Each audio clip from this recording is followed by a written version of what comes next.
నమస్తే, వీటీవీకి స్వాగతం. నేను మీ మాధవి. ఈరోజు మనతో పాటు ఉన్నారు తురగ శ్రీరామ్ గారు. వారు సామాజిక, ఆధ్యాత్మిక అలాగే రాజకీయ విశ్లేషకులు. వారితో మాట్లాడి రాజకీయాలపైన చర్చించబోతున్నాం.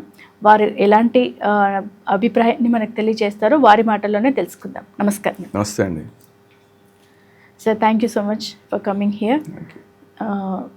సార్, ఇప్పుడు ఆంధ్ర తెలంగాణ రాజకీయాలు చూసుకున్నట్లయితే తెలంగాణలో రెగ్యులర్గా మనకు తెలుస్తూనే ఉన్నాయి. ఆంధ్ర రాజకీయాలతో పోలిస్తే ఇప్పుడు కూటమి ప్రభుత్వం అక్కడే ఏర్పడింది. కూటమి ప్రభుత్వం కన్నా ముందుగానే జగన్ ప్రభుత్వం అయితే అక్కడ పరిపాలించడం జరిగింది. దానిలో రెండిట్లో వ్యత్యాసం మీరు ఏది గమనించారు? ఏ ప్రభుత్వం ఇప్పుడు అభివృద్ధి కార్యక్రమాలు చేస్తుందా, చేయట్లేదా? అంటే ఎవరి స్టైల్ వాళ్ళు. ఒక్కొక్క ప్రభుత్వానికి కొన్ని ప్రాధాన్యతలు ఉంటాయి. అప్పుడు జగన్మోహన్ రెడ్డి గారి ప్రాధాన్యతలు వేరు, ఇప్పుడు చంద్రబాబు నాయుడు గారు కూటమి ప్రభుత్వం ప్రాధాన్యతలు వేరు. జగన్మోహన్ రెడ్డి గారు బటన్ నొక్కే కార్యక్రమం చేయడం, ఆ బటన్ నొక్కడం ద్వారా ప్రజలకి నేను డబ్బులు వేస్తున్నందుకు వాళ్ళు హ్యాపీగా ఉంటారు అని చెప్పి ఆయన ప్రాధాన్యత అది. దానివల్ల ఏమైంది, అప్పట్లో అభివృద్ధి అనేది పూర్తిగా కుంటుపడిపోయింది. అంటే రోడ్లు వేయడం కానీ, లేదంటే అక్కడ బిల్డింగ్లు కట్టడం కానీ, లేదంటే కంపెనీలు తీసుకురావడం కానీ, ఇలాంటి వాటన్నిటిలోనూ వెనకబడిపోయింది ప్రభుత్వం. సో ఆయన ప్రాధాన్యత ప్రజలు అయితే హ్యాపీగా ఉన్నారు కదా, నేను డబ్బులు ఇస్తాను కదా అనుకున్నారు.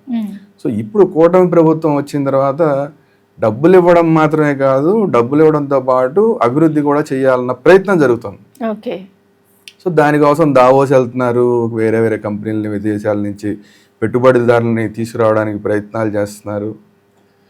ఇవన్నీ వీళ్ళు రోడ్లు కార్యక్రమాలు చేస్తున్నారు, అటు అభివృద్ధి కార్యక్రమాలు చేస్తున్నారు, ఇటు సంక్షేమ కార్యక్రమాలు చేస్తున్నారు.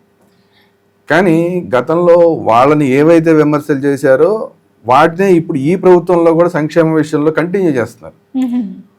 గతంలో ఆ ప్రభుత్వం అప్పుడు ఏమన్నారు, ఇలా సంక్షేమం ఇచ్చుకుంటూ పోతే మనం శ్రీలంక లాగా అయిపోతాం అని చెప్పారు.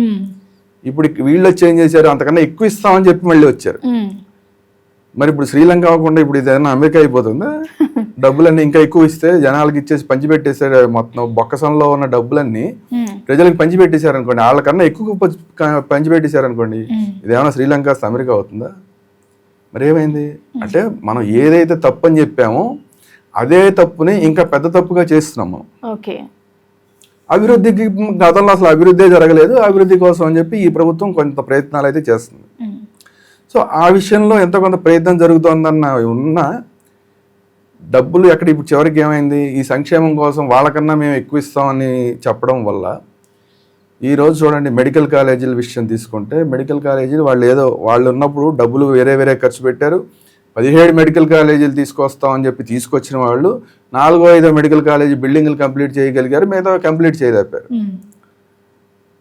అప్పుడు డబ్బులు లేవు, ఇప్పుడు డబ్బులు లేవు. ఇప్పుడు డబ్బులు వీళ్ళ దగ్గర కూడా అంతకన్నా ఎక్కువ సంక్షేమానికి ఖర్చు చేయడం వల్ల ఏమవుతుంది, వీళ్ళ దగ్గర డబ్బులు లేవు.